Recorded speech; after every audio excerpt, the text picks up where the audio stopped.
Hey guys, this is Nic Love, the Associate Head Coach at Camp Community College. I'm here with Figure Out Baseball, and we're going to talk competitive BP. One of the cool things that we do within our program, and it's typically a 2-time-a-week thing for our guys. You can frame it out however you want, whether it's a Monday and Wednesday, a Tuesday and Thursday, but it's called competitive BP. Any situation that we do is going to be listed up here at the top.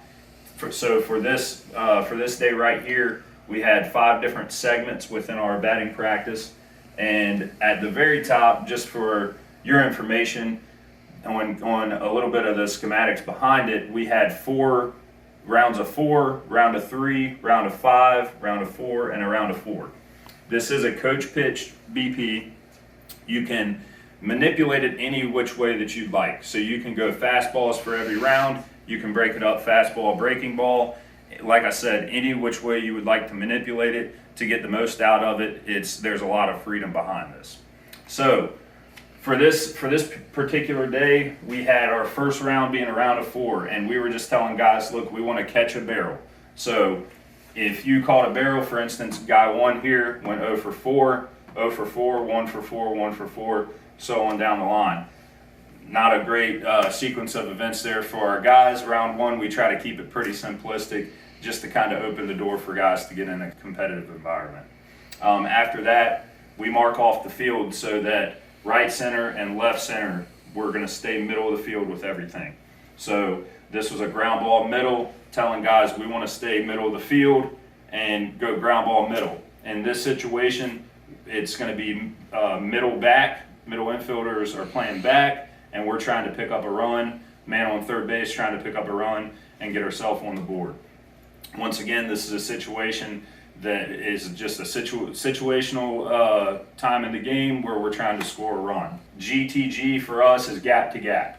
So we're going to tell the guy, as a right-handed hitter, you're going to live in the left center gap for one, and then you're going to go right center gap for the other. It's just teaching some versatility in the swing and also some barrel control.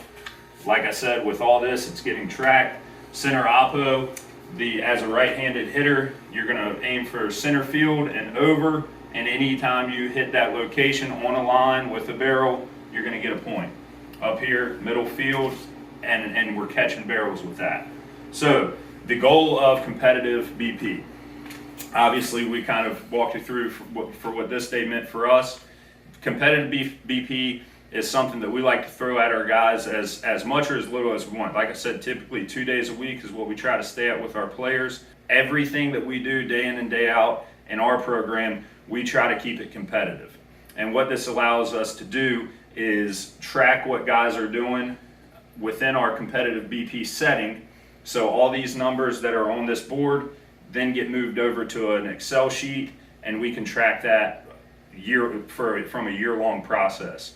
We'll have guys that are put on leaderboards, and these will get posted in the locker room in our coach's office, so that guys kind of get a filter on where they're at and where they stand with other players.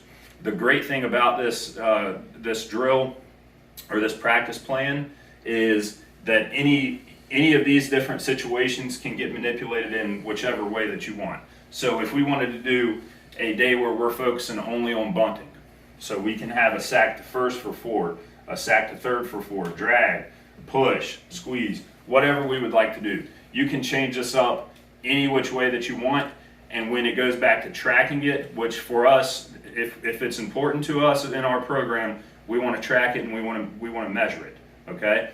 So the great thing about it is we're just taking these numbers. We're not necessarily taking the drills that we're doing. We're just taking the numbers, putting them in an Excel sheet, and we're tracking them so that guys kind of see where they're measuring up against their peers.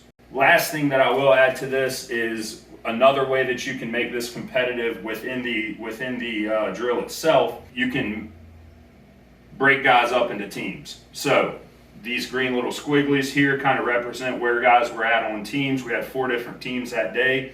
They're not just competing against themselves, they are also competing as a team. So obviously these guys right here are cheering on one another. They're hoping, X, Y, and Z do well so that they can beat these guys. So that's another way that we kind of frame it within our program, because Baseball in a whole it's a competitive sport, but it's also an individualized team sport. So in order to have success on the diamond as a team, individuals have to succeed as well. So that's why I really like breaking it into groups as well on certain days, but it's also important to leave it as a group effort as well, just so they can compete against one another rather than teams. The judging of this is coming straight from a coach, so we would have a coach standing behind the turtle, and he would justify whether a barrel was met, whether a bunt's laid down in a proper place. And we've done it two ways in the past, to where we would just tell the players, hey, you were 0 for 4 that round, or you were 3 for 4. The other way that you can do it is you can have another coach over there tracking and writing down. From a technology standpoint, Rapsodo can be a valuable tool used in this, to where it can justify a barrel or no barrel based on judging by launch angle and exit velocity. This is Nic Love from Camp Community College. That was our competitive BP. Thanks for watching. Our next video will cover a visual cue that we use in a batting cage setting.